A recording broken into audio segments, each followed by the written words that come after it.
Committee. Pero ang ilang transport groups hindi kumbinsido. Balitang hatid ni Bernadette Reyes.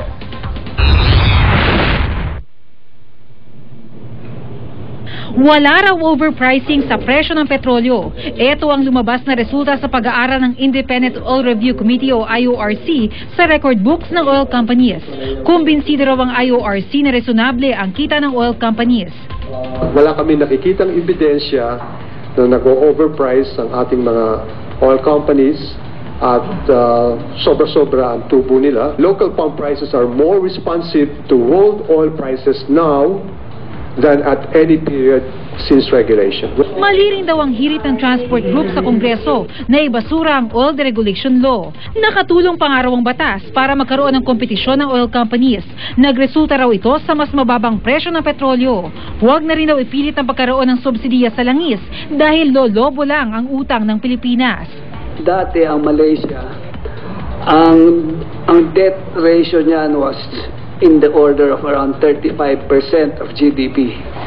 Last year, by the end of last year, kapareho na ng Pilipinas dahil dyan sa pag-subsidize. At kung mas mahal man daw ang petrolyo sa ibang lugar, ang gastos daw sa pagbiyahe o transportation cost ang maaaring dahilan.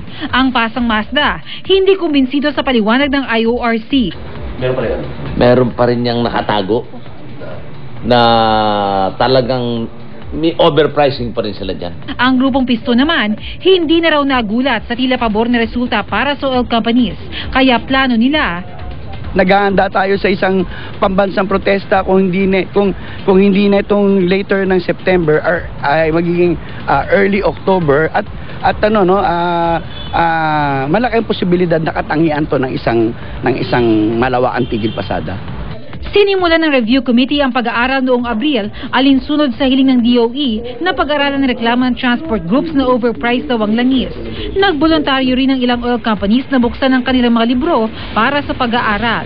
Ayon sa DOE, karapatan daw ng transport groups ang magkilos protesta kung duda sila sa resulta. Sabi ng DOE, meron din naman daw silang kakulangan.